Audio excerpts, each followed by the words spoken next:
Hey there, 302. I'm Jackie Ferris. This week we're celebrating Valentine's Day by bringing you some amazing love stories from the DuPont family. So grab that candy heart, get ready for some delicious tales of love.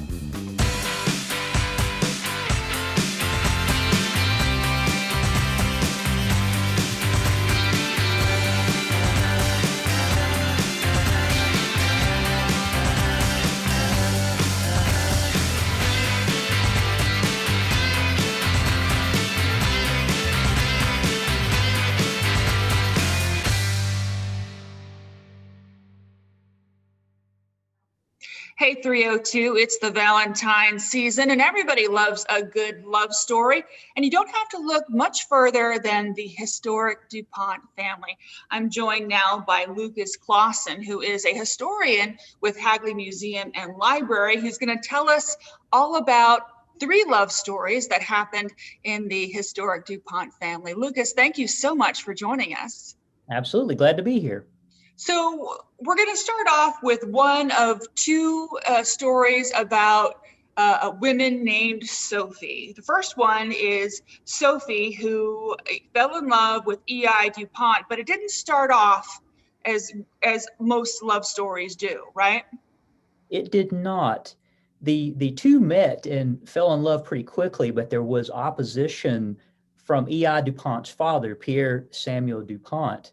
By the 1780s, they had become members of the minor nobility in France, in part because of the father's uh, connections with what's called the physiocratic movement in France. So these were high-level intellectual, political, economic thinkers. So he had been one of the people who traveled in the circles with King Louis XVI and had been one of the upper members of government in France. And so he felt that his son should marry someone of the nobility or somebody who was on the up and up, that Sophie's family were kind of a middle class group of folks, and that he wanted a little more for his son.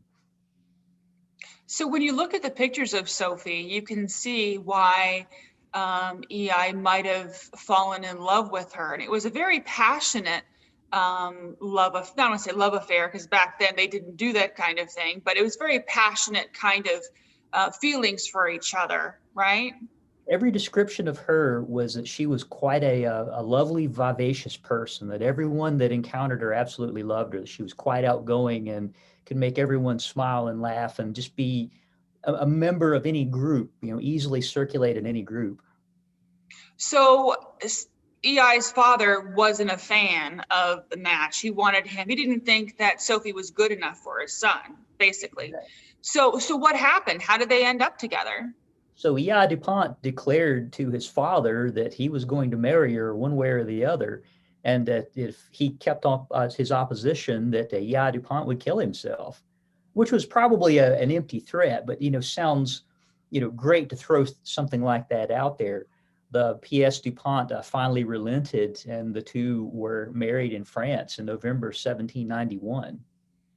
Now, you actually have an artifact from the wedding? We have a couple. One is their marriage certificate from France from 1791, and it's got the official seal from the area in France where they were. And we also, in our collections, have a piece of Sophie's wedding dress, a small swatch of silk. And this was kept by her daughters, and it actually came wrapped up in this little piece of paper that has a note that says a piece of Mama's wedding dress. So this was something that they kept in their own collections, and that's how it ended up with us. That's really amazing to see a daughter's handwritten note. We all have trinkets from our family and we store them away, but we don't think of them as being part of history, but in this case they were. Absolutely. That Sophie and the DuPont family ended up becoming a bigger part of history than I think that they even in the period realized they were going to be. That in the 1790s, shortly after their marriage, France gets into the French Revolution. And so there's a lot of things going on at once, not the least of which is the Reign of Terror, where a lot of people found themselves at the guillotine getting their heads cut off. So Pierre Samuel DuPont and E.I. DuPont both were charged with being loyalist to the king and someone who was against the Republic of France, and found themselves in La Force prison, which is one of the steps to the guillotine in that era. While they were in prison, Sophie ended up managing their estate called the Bois de Fossé. It's about an hour south of Paris, and making sure the estate carried on, keeping the family papers safe. But she also came to visit them in prison and ended up smuggling in correspondence and food, writing materials, that sort of thing, and smuggling letters back out. So through her, P.S. DuPont was able to keep up his correspondence with a lot of the people who could help him in France. And as it ended up, Robespierre, who accused the DuPonts of wrong dealing, lost his head first. And that's part of the reason they ended up getting out of prison. But she ended up playing a pretty important part during that time, and just helping make sure that they could keep their correspondence going and keep their interests in place during the terror. So EI and his father get out of prison. And I guess at that point, they're like, look, we've got to go to America, right? Well, at that point, they started to think about things they could do. So their decision to come to America was about business interests. Whenever they made the decision, it was after the terror was done, but they wanted to try to expand their horizons. So that's why I come to the United States. That the DuPont family had come to know people like Thomas Jefferson, who encouraged them to come to the U.S. So they put together a list of several things they wanted to try, business ventures they wanted to try. And the one that stuck was black powder. So that's the start of the DuPont company. So But tell us about the romance once EI and Sophie got to, Wilmington. What happened after they got here?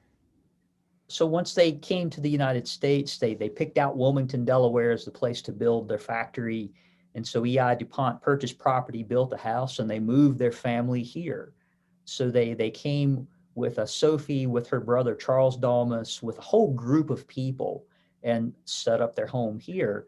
She ended up being a pretty big player with the family in the company as well. So it's not like she just sat back and did nothing during this time. She ended up helping EI DuPont carry on company correspondence while he was gone, and help manage the affairs of the business, in addition to functioning kind of like a state manager for the house and the grounds, and making sure that everything was done, that food was on the table, that everything happened, like carpentry work, things like that with the house. So that shows up in the family accounts. You see her handwriting all over the company papers and all over the family papers. So as far as the family itself, did they have any kids or? So they ended up having, excuse me, of course I get choked up right there. They end up having 6 or 7. Let me count this up. Pardon me just a second. Yeah, 7 children. I always have to count them up on my fingers while I think of it. But they ended up having 7 children while they were here on the Brandywine. And all of those children ended up either having a part in the company, becoming company presidents, or some type of work with the DuPont company, or living here on the Brandywine. Now, we talked about one Sophie, but when we come back, we're going to talk about a love affair involving another. Stay with us.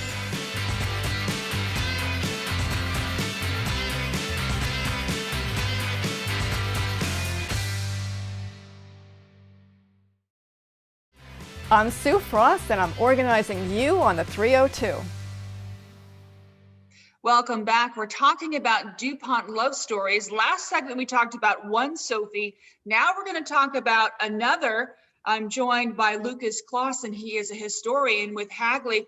Now, Lucas, the second Sophie we're referring to is the daughter of the first, correct? That's correct. She was the mother's namesake. They were both named Sophie Madeline DuPont. So tell me a little bit about the love story and how it started with, I guess, her cousin. Correct. So she married Samuel Francis DuPont, who was the son of E.I. DuPont's older brother, Victor. So they were first cousins, and that was not something that was awkward or bizarre in the 19th century. That's something that happened quite often in a lot of families. They grew up across the river from each other. That Sophie DuPont lived in E.I. DuPont's house called Eleutherian Mills, which is where Hagley is today. And Samuel Francis lived on the other side of the river at his father's estate there. So they saw each other at family gatherings, out playing, that sort of thing. But it wasn't until after he joined the Navy that things started to turn romantical. Correct. So he got in the Navy in 1815 and first went to sea in 1817. Whenever he was home on leave, he would come over to the Eleutherian Mills house and visit with Sophie and her siblings, and ended up spending a lot of time with Sophie. They found that they liked a lot of the same literature, a lot of the same music, had a lot of things in common. And the family noticed they spent a lot of time together, but didn't make anything of it. So whenever they announced that they were getting married, everyone was surprised, but pleasantly so, because they felt that the two were such a well-suited couple. So when we talk about artifacts, there are hundreds of letters that Samuel wrote to Sophie. Yes, and there's letters that she wrote back to him. Being a Navy officer, he was in the Navy from 1815 until his death in 1865. So he spent a lot of time at sea, and while at sea, wrote her these tremendous letters that he called journal letters. So they go on for pages and pages and pages. And part of the reason they called them a journal letter is that they would keep going. He would write one whenever a mail ship went out. He would end the letter, mail it, then immediately start another one. And so if you look in the top corner of these, you can see that all the pages are numbered. That way, if she got one letter ahead of another, she would know what order to put them in whenever she read them. And so she did the same back to him. You can see the size of some of these letters. That Wow. hers, just like his, are numbered at the top. She didn't number every individual page, but numbered all the letters. That way he could put them in order. So they wrote each other about absolutely everything. She wrote to him about family occurrences on the Brandywine, local political happenings, what was going on in the church, all sorts of things. And he wrote her back about everything that happened in the Navy. And so she became just as much of an expert as he was on how to handle a ship and international diplomacy, all sorts of things that she came to know a lot of his friends, a lot of his fellow officers, people that he met throughout his career. And the same thing with him, meeting a lot of people through her, either through the letters, and then would meet him whenever he actually got home. So he wrote to her about everything, asked her advice on everything too, which is pretty interesting, even on questions about stuff that he did in the Navy. He often didn't take her advice, but he at least did ask it.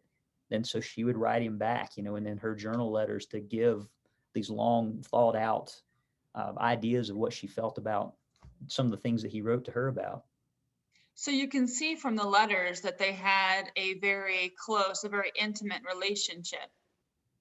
Exactly, a close and intimate, but also intellectual peers, they felt themselves, that they would discuss like books that they had read and a lot of theological thoughts or things like that. I mean, that they were intellectually matched, that they loved each other because they could get into these huge discussions with each other about things that really meant a lot to them, but also these kind of weighty things that they felt were kind of bigger than just, hey, how's it going? Now, Samuel Francis was in the Navy for the Mexican-American War and the Civil War, and then he ultimately, I guess, passed away. And I think as part of testament to the love that Sophie had for her husband, she took these letters to kind of vindicate him. Is that right? That's right. He died unexpectedly in 1865. That he had been in a protracted argument with the Navy Department and even in the U.S. Congress over a battle that he was a part of in Charleston, South Carolina in 1863. He didn't follow her advice to just let it go. And so he, kept the fight going. But whenever he died, he wasn't vindicated, that he ended up being right eventually, that the government saw that he was right after his death, but he wasn't fully vindicated until 1884. And that had to do with Sophie, that she wrote to everybody who she knew he had written to get copies of his letters or get his original letters back. And so she published editions of his correspondence and wanted a biography put out of him, and then lobbied a lot of people, especially Congress, people who were in Congress and the Senate that she knew. And so that's part of what led to Congress in 1884 creating a DuPont Circle in Washington, D.C., that was for Samuel Francis DuPont. And if you come to Wilmington and go to Rockford Park, you see the Samuel Francis DuPont statue. That was the statue that originally stood in DuPont Circle in Washington, D.C. It was moved here in 1920, and the fountain that's there now was put up then. But the statue that's here was in large part because of her efforts to vindicate him and pull all of his papers together. Now, these are the two stories, the two love stories we just talked about are long-lived, deeply passionate stories. But when we come back, we'll talk about how sometimes love stories can be brief and tragic. We'll be right back.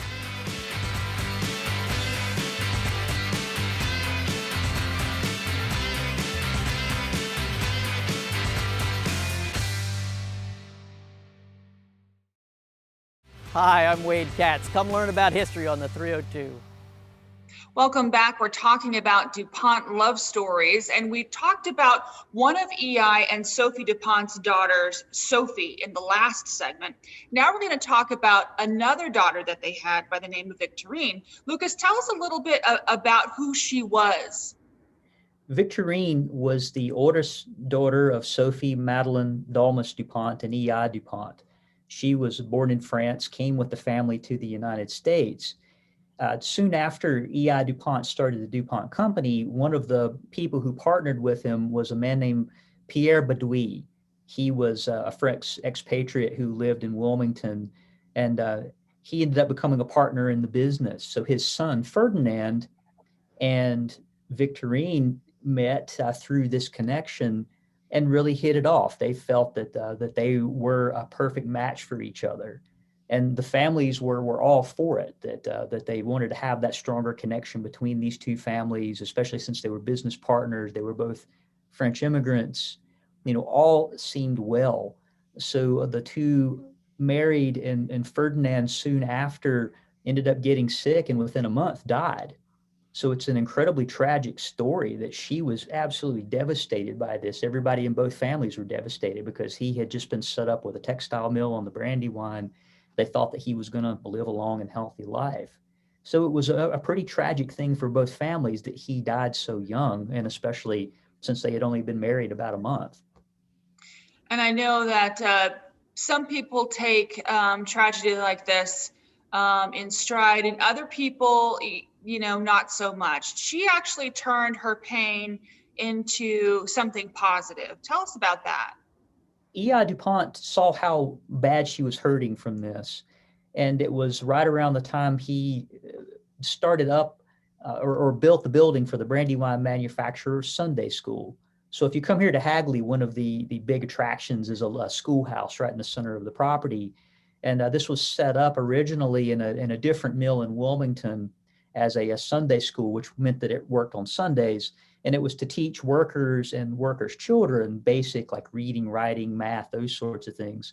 He thought it was a good idea and had a building built here on the property to carry the school on and make it a little more formal. So he set Victorine up as one of the teachers in the school after he built the building.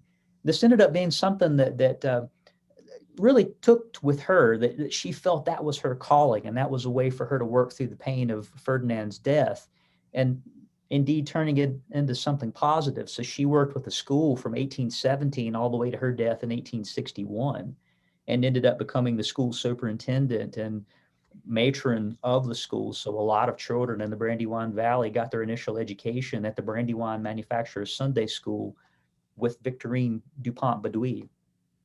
So she wasn't able to give her love to the man she loved, so she gave her love to the children of the area. Now, I wanted to ask you a little bit about courtship during the times that we're talking about. It's a lot different than it is today, right? Absolutely. It's a little more of a formal process in the 18th and 19th century that with courtship here on the Brandywine, that's something that's well documented in the DuPont family's papers for all of EI and Sophie's children, that they would bring their prospective partners to the house, and so they would have to sit with the parents and kind of have it was not a formal interview, but that's what it ended up being. They'd all sit in the parlor and talk about books that they had read and music they listened to, and then kind of size each other up. And it often was something that went on for a few months, if not years. and before making the decision to actually get married. So it was a bit of an involved process. And I'm just curious, I know that EI told his father that he was going to kill himself if he wasn't able to marry Sophie. So we're talking about the son, but there are no instances where the daughters in the DuPont family were given that kind of latitude. It was a lot different, right? It's they were certainly allowed to marry who they wanted to. That their E.I. DuPont and Sophie never tried to control any of their children and tell them who they should or shouldn't marry, that they let them make the pick themselves. Mm-hmm. So all of their children were free to do that, and they ended up marrying people who were quite right for them. Often they went through a couple of people before they found the right one. And certainly the family had their opinions on the people that they brought through, but at no point were they trying to tell them anything like, no, you can't marry this person, you should go marry this other person. Well, that's good to hear. So when you look at these letters between husbands and wives and sweethearts, and, what comes to mind, looking at these snapshots of romances back in the day?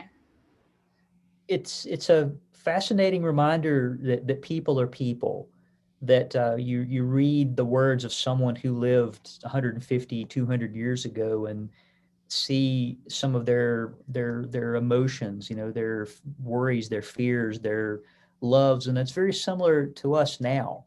That's something that's kind of struck me. And then going through all this is how similar their world is to ours, especially whenever they can go out and find the people who are their soulmates, these people that they really get along with and want to spend their lives with. That it's kind of a beautiful story to see this, and nice to know that throughout time, that people are more alike than not.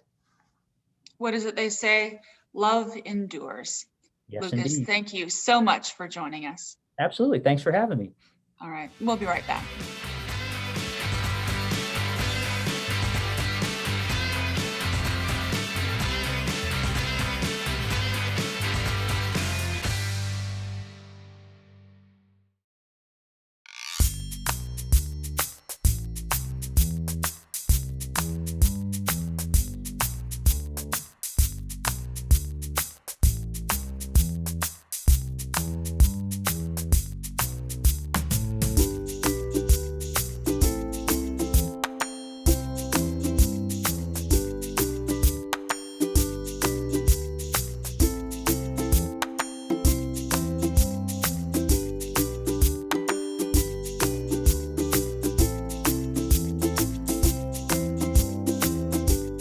That'll do it for this episode of the 302. Until next time, I'm Jackie Ferris. Happy Valentine's Day, and we'll see you on the 302.